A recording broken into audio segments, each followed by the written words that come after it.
these are some comments that I would like to make about the Tannisho, passages deploring the deviations of faith. Forward.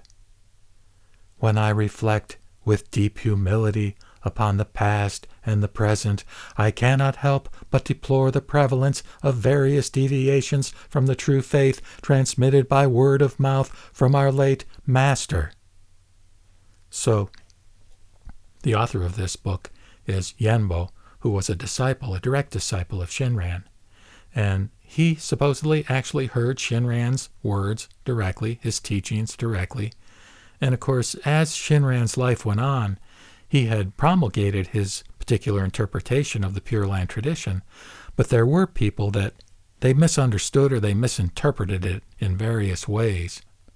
So what Yuienbō was saying in this foreword is that when he reflected on those kinds of deviations, given the fact that he had heard the teachings directly and understood what those deviations were from the standpoint of Shinran, he wanted to document those.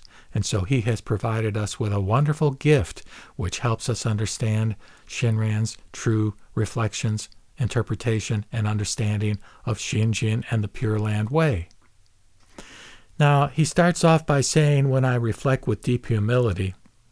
If you read anything by Jodo Shinshu ministers or authors, this theme of humility is really fundamental. They talk about being filled with blind passions. And of course, ego is such an impediment to enlightenment, such an impediment to liberation or to having a greater degree of freedom from our greed and our anger and our ignorance, that, humility is so important. In fact, to the extent that we are aware of the sublime perfection, frankly, of Amida Buddha and the wonderful attributes of many of the bodhisattvas, particularly the cosmic bodhisattvas like Avalokiteshvara and Manjushri, it really puts into greater focus the limitations of our own personal situations as far as how we conduct our lives and the kinds of impulses and attitudes that we have that are very often characterized with these attributes of selfishness, of greed, and of aversion. In other words, the things we want to pull them toward ourselves. The things we don't like or don't want, we tend to want to push them away. And of course, fundamentally, we're ignorant in the sense that our thinking mind is dualistic, and we can't really have much of a chance of establishing a deep and abiding sense of non-dual consciousness in this life, even if we are not a householder, even if we don't have day-to-day responsibilities to take care of. The thing of it is that the dualism of our thinking mind is so strong that it's virtually impossible to maintain that sense of non-duality for more than a glimpse.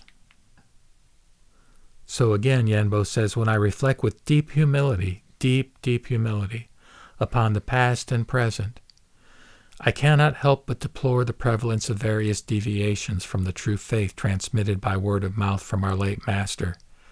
So this Tannisho is going to describe these deviations, and in doing so, in a very, not poetic exactly, but a very easily read and wonderfully literate style, it will teach us and communicate to us what deviations we might tend to have in the context of the workings of our own sort of ego and tendency to contrive various alternative ways of understanding the faith. And so by doing that, it helps us to get on a more straightforward path in terms of fulfilling the true essence of the Jodo Shinshu belief system. So Yuienbō says, so I feel concerned about possible doubts that may arise in the mind of future inheritors of the faith, which of course is us. And he says, unless guided by a karmically related teacher, how could anyone expect to enter the gate of easy practice? And here, in referencing easy practice, of course, it is easy practice in the sense that all that's needed is entrusting the vow of Amida Buddha and giving up the reliance upon self-power in favor of recognizing our limitations in order to enhance the likelihood that we are willing to entrust and rely upon other power. But as Shinran says in various places, the easy practice is not so easy. It's actually quite difficult. And why is that? It's because, ego, as Trungpa says, does not easily give up its control and desire to guide us in our decision-making in our lives.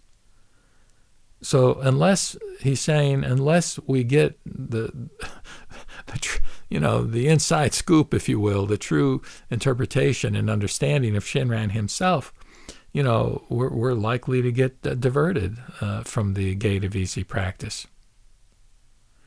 He says, nobody should defile the doctrine of the other power by his own arbitrary interpretations. Now, this is important to my mind, is that in some ways each individual has his or her own sort of, to some extent, idiosyncratic interpretation of the nature of the divine and the nature of religion and spirituality. But it's best, in my own view, to align oneself in gross terms, in general terms, with a major tradition. And of course, I've made a choice that, to my mind, the Shin Buddhist tradition or school within the Pure Land broad tradition within Mahayana Buddhism is the one that I adhere to and that I identify with. And that helps me to avoid incorporating too many of my own arbitrary interpretations. I hope I don't do that. I invite any of you to call me on it if you think that I do. But we don't want to defile the doctrine to the extent that we come up with some radically different way of thinking about Shinjin or faith, or think about Amida's vow in a significantly different way. So when Yuienbō says, therefore, he says, I have recorded here the gist of what the late Shinran Shonin told me, while it still reverberates in my ears. And we are so grateful to him for having done so. He was there. He says he was there, and he actually heard Shinran speaking. And so now we have the benefit of him not literally transcribing word for word, but giving us the gist, the meaning. And he does so in an eloquent, powerful way. So he ends this foreword with saying, this has been written solely to clear away in advance any uncertainties that might arise among fellow devotees, so much by way of foreword. So he's trying to help us. It's natural to have doubts, to have uncertainties, and to be able to have answers to how Shinran himself responded to some of these questions and uncertainties is, again, extremely valuable. And so we're in Yuienbō's debt. We're in his deep debt to have this gem of a book, a small text available to us. So not only are we fortunate to have been born into a human life, fortunate to have been exposed to the Buddha Dharma, but especially fortunate to have had an opportunity to read and reflect upon this important record of Shinran's own understandings and interpretation. So going back and reading the entire foreword in one read, he says, when I reflect with deep humility upon the past and present, I cannot help but deplore the prevalence of various deviations from the true faith transmitted by word of mouth from our late master.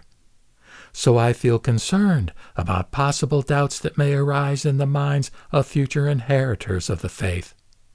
Unless guided by a karmically related teacher, how could anyone expect to enter the gate of easy practice? Nobody should defile the doctrine of the other power by his own arbitrary interpretations.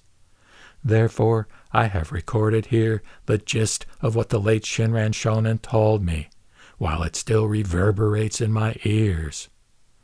This has been written solely to clear away in advance any uncertainties that might arise among fellow devotees, so much by way of forward.